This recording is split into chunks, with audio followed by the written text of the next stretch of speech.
Reservation से problem ये है कि ये एक विक्टिम बेस्ड रिजर्वेशन है। जिसको रिजर्वेशन दिया जा रहा है उसको ये भी बताया जा रहा है कि तुम विक्टिम हो, तुम्हारे साथ बुरा हुआ है, इसलिए तुम्हारा अधिकार है कि तुम्हें रिजर्वेशन मिले। जबकि मेरे विचार में होना कुछ ऐसा चाहिए कि उनको बोला जाए कि ओके, पास्ट में कुछ समस्याएं थी जिनकी वजह से तुम अभी पिछड़े हो और उसके लिए तुम्हें कुछ स्पेशल प्रिविलेज दिया जा रहा है, नॉट राइट बट प्रिविलेज। और ये प्रिविलेज आपके जैसे ही सिचुएशन ठीक होगा आपसे ये ले लिया जाएगा। ऐसा बोलने में किसी भी पॉलिटिकल पार्टी का क्या जा रहा है, लेकिन किसी पॉलिटिकल पार्टी की औकात नहीं है कि वो इस चीज को बोल सके। रिजर्वेशन एक ऐसा नासूर बन गया है हमारे देश के लिए जो देश को डिवीजन की तरफ लेके ही जाएगा। उसका अंत वहीं पे है, ये कहीं पे अंत हो ही नहीं सकता। क्या कोई ऐसा पॉइंट है जहां पे कोई भी पॉलिटिकल पार्टी बोल दे कि अच्छा अगर ये चीजें हो गई तो फिर हम रिजर्वेशन को समाप्त कर देंगे?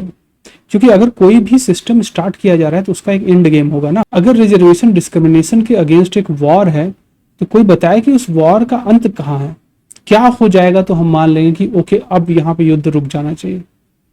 ये तो मुझे कहीं नहीं दिख रहा है। ये लगता है कि ये वॉर अनंत काल के लिए चलेगा और इस वॉर का रिजल्ट कुछ नहीं है, ये वॉर चलता ही रहना चाहिए।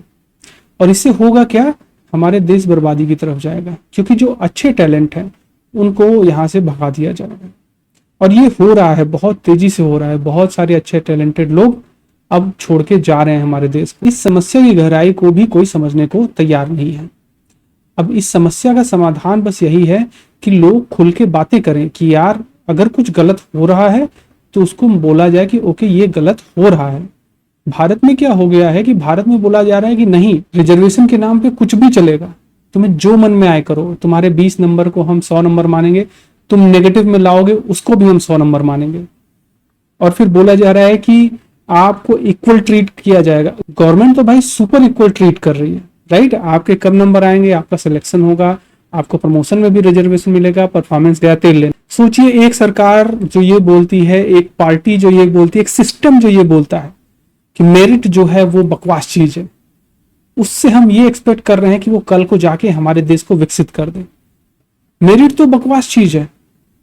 मतलब यूएस में लोग ऐसा बोलते हैं, वो एक तरह से समझ में आता है कि क्योंकि वो डेवलप हो चुके हैं भाई, दे कैन अफोर्ड टू से इट। इंडिया में आप नहीं बोल सकते। क्या हम चाइना से लड़ सकते हैं इस घटिया सोच के साथ, जहां पे हम अपने अच्छे लोगों को, अपने विकसित लोगों को, अपने डेवलप्ड लोगों को भगा देंगे? तुम भाग जाओ, तुम चोर हो, तुमको जेल में डाल देंगे, तुमको ये कर देंगे, तुमको वो कर देंगे। और अगर यही एंड गेम है तो गवर्नमेंट को यार सिंपल एक व्हाइट पेपर लाना चाहिए, भैया ये देखो हमारा एंड गेम है, ये हम चाहते हैं। या फिर कोई भी पॉलिटिकल पार्टी जो चाहती है, जैसे कांग्रेस को एक्चुअली मुझे अच्छा लगता है, वो बोलते हैं जिसकी जिसकी जिसकी जितनी संख्या उतना उसको नंबर मिले, क्या भी what ever that is stupid in itself. But जिसकी जितनी संख्या उतना नंबर मिले, तो भाई राहुल गांधी की कितनी संख्या है? राहुल गांधी क्यों लीडर है अपने कांग्रेस पार्टी के? ये कोई बताए क्यों ऐसा है कि वो अपने लीडरशिप को छोड़ने को तैयार ही नहीं है? पूरी गांधी फैमिली इसी में लगी हुई है कि किसी तरह से कुछ भी करके लीडर बने रहो। क्या कारण है इसके पीछे? अगर ऐसा है, मतलब जब राहुल गांधी बोलते हैं कि I don't believe in merit, तो भाई ही मीन्स इट। क्योंकि अगर मेरिट काम करेगा तो वो अपनी जगह पे नहीं रहेंगे। अगर हमारे सुप्रीम कोर्ट के जज बोलते हैं कि he doesn't believe in merit, तो उसका कारण है क्योंकि वो मेरिट पे नहीं आए हैं। सुप्रीम कोर्ट के जज कोई एग्जाम पास करके नहीं आए। सुप्रीम कोर्ट के जज आए हैं क्योंकि उनका जुगाड़ सही जगह फिट बैठ गया था। ये सच बात है, इस पे कोई, मतलब हमारे सुप्रीम कोर्ट के जजेस भी इसको नहीं बोल सकते। तो सुप्रीम कोर्ट के जजेस मेरिट से नहीं आए हैं तो वो बोलेंगे कि मेरिट बेकार चीज है। राहुल गांधी ऑब्वियसली मेरिट से उनका दूर दूर तक कोई लेना देना नहीं है, वो बोलेंगे कि मेरिट बेकार चीज है। लेकिन सवाल यह है कि आप देश के लिए ऐसा बोलना अच्छा है कि मेरिट बेकार चीज है? आप किसको चाहेंगे कि आपके बच्चे को वो पढ़ाए? जो आदमी मैथ में 100 में 99 लाया है, कि जो आदमी मैथ में 100 में -5 लाया है? आपके ऊपर है।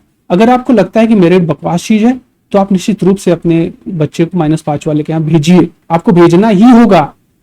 लेकिन नहीं, राहुल गांधी के साथ दिक्कत आएगी तो वो अमेरिका पहुंच जाएंगे, सोनिया गांधी की तबीयत खराब होगी तो वो अमेरिका में इलाज करवाएंगे। लेकिन यहाँ पे सबको भैया ना merit is bad, merit is bad, merit is bad because he is not meritorious. अगर उनके मेरिट में अच्छे होते तो बोलते नहीं मेरिट अच्छी बात है। आज के समय पे जनरल कैटेगरी पे जो अटैक हो रहे हैं वो भारत की तबाही का पहला सबूत है।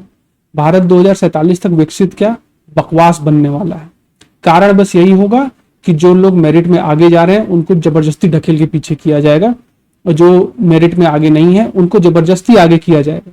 उनसे एक्सपेक्ट किया जाएगा कि वो कुछ बड़ा कर दें। भाई देखो, मैथ में जिसका -5 नंबर आया है वो कुछ बड़ा नहीं कर सकता मैथ में। आप चाहे जितना उसको सर्विसेज दे दें, आप चाहे जितना उसको पैसा दे दें। अगर यही हमारा सिस्टम होने वाला है तो हमारे लोगों को अब इसके बारे में सोचना पड़ेगा।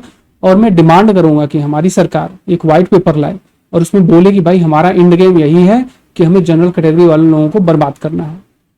ये एक बार लेते हैं व्हाइट पेपर, फिर उसके बाद सब कुछ ठीक है, उसके बाद लोग अपने हिसाब से फाइट करेंगे। क्योंकि जनरल कैटेगरी जो है वर्तमान सरकार का एक वोट बैंक है, फिक्स्ड वोट है। उनको पता है कि ये वोट तो हमको मिलेगा ही, और उस वोट को मिसयूज किया जा रहा है। और इसीलिए मैं कहता हूं कि रिजर्वेशन अपने आप में एक खराब पॉलिसी है, इसका कोई अंत नहीं, क्योंकि इसका कोई एंड गेम ही नहीं है। किस लेवल पे जाके आप रिजर्वेशन एंड करेंगे, unless you decide it, right. जैसे कि आप जब एग्जाम देते हैं कि कितने नंबर लाके आप पास करेंगे, ये डिसाइड होना चाहिए कि ओके इतना तो आपको लाना ही है, तब हम मानेंगे कि आप पास हो। लेकिन अगर ये डिसाइड किया नहीं नंबर तो कुछ भी लाओ चलेगा, तो फिर उस एग्जाम का कोई मतलब नहीं है। फिर मतलब ऐसे ही सर्टिफिकेट बांट दो, हु गिव्स अ डैम। अब अगर आप यहाँ तक आ गए हैं तो लाइक और सब्सक्राइब कर दीजिए, जिससे अगले कंटेंट के लिए थोड़ा और मोटिवेशन मिल जाएगा। Thank you.